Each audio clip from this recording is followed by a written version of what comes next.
My name is Mez and I was born in the Republic of Ireland in the early 70s. I've got quite a checkered family background. My dad had a difficult upbringing.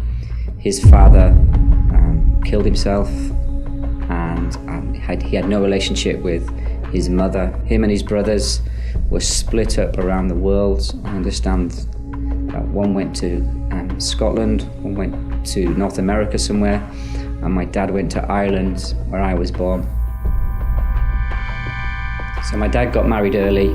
That ended acrimoniously. And the fallout of that was both myself and my sister had nowhere to live. My dad had gone missing at that point. I understand he went up to England. My mother had run off with this other man and was left to my grandma and other family members to look after us. So between the ages of 2 and 7 years old, I was travelling around Ireland. I was sometimes with my father, sometimes I'd be in care or a children's home. I don't have very many great details about that period of my life, but I do remember that it was quite tumultuous and nothing ever seemed to be settled. And then at 7 years old, a major thing happened, and my sister and I and my dad, we came to England. It was at the height of the Troubles in Ireland in the late 70s, and we got the ferry across, and their life became a bit more complicated.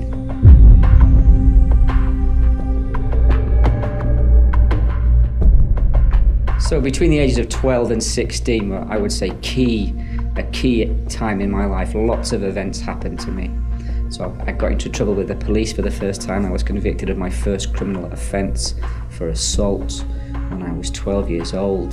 At that point I'd just begun to start taking drugs.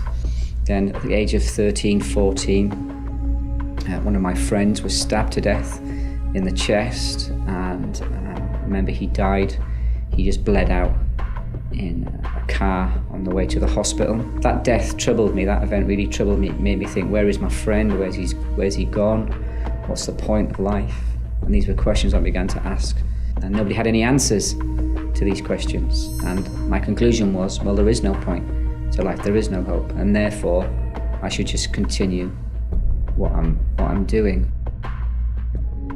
So now I woke up one day and I thought, I want to get out of this lifestyle. So I got myself involved in a fraud in which we stole a couple of £1,000 from a bank, walked into a bank and walked out with a couple of £1,000. And then I got the first plane I could to Spain. The attempt was to try and find myself or discover the secrets of life or something with this money. And then after a few months of that, I was arrested and deported back to the UK. Because I was on the run from the police in the north of England, I decided to go to the south of England, where I thought, I'll start a new life. I was 19 years old. I thought, I'll start a new life, I'll get my life together, I'll get a job, etc. And I got down to the south of England. That didn't last very long, so I ended up homeless. Properly this time, living on the streets, sleeping on benches, parked doorways, anywhere I could get my head down, desperately unhappy, desperately searching for some sort of meaning in life, but finding absolutely nothing. And at this point, around about 19, 20 years old, for the first time, I met a group of Christians. And one day these people turned up in cars, got out, and they looked all Christian-y anyway, sort of squeaky clean with sort of centre partings and nice cardigans. And they said, do you want to play a game of football in the local gym, or soccer as it's called in the US? And of course we wanted to play.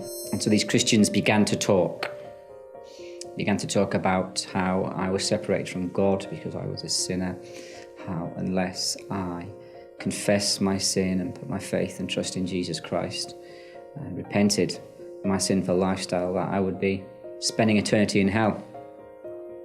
Well, obviously I didn't take too kindly to that message, and I wondered who these people were. Thought they could come into my life and start judging me and telling me how bad I was when I'd been beaten and abused and rejected most of my life.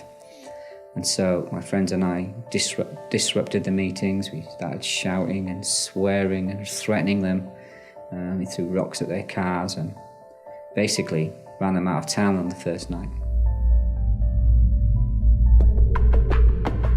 During this period, I got involved in a fight in a nightclub in which I stabbed a couple of men. And to be honest, I remember stabbing them and standing. I could have escaped, but I was just so messed up. My brain, my head was so all over the place. I just stood there and waited to get caught. And so I ended up going to prison, obviously, for my crimes. And then one day, these Christians came to visit me. There was 2 of them.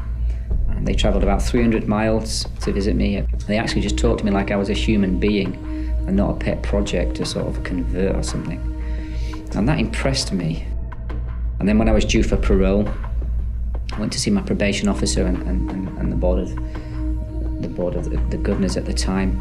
And because I had no address to be released to, I wasn't going to get a release date. And so I contacted the probation and said, could you ask this Christian guy whether I could, stay at his house for a while, just till I got myself somewhere to live and at least I'd be able to get out. And so this Christian man said, yeah, I'll do better than that. Why don't you come and live with me? God was drawing me, the Holy Spirit of God was drawing me towards Jesus at this point. And I remember I couldn't sleep, I couldn't eat properly.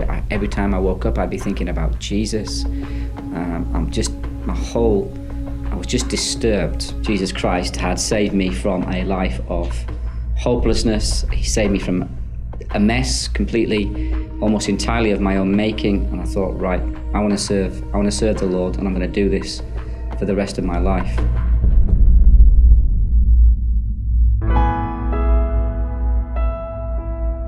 Jesus Christ has completely transformed my life. Often people talk about me and the gospel, what the gospel means to me as an individual.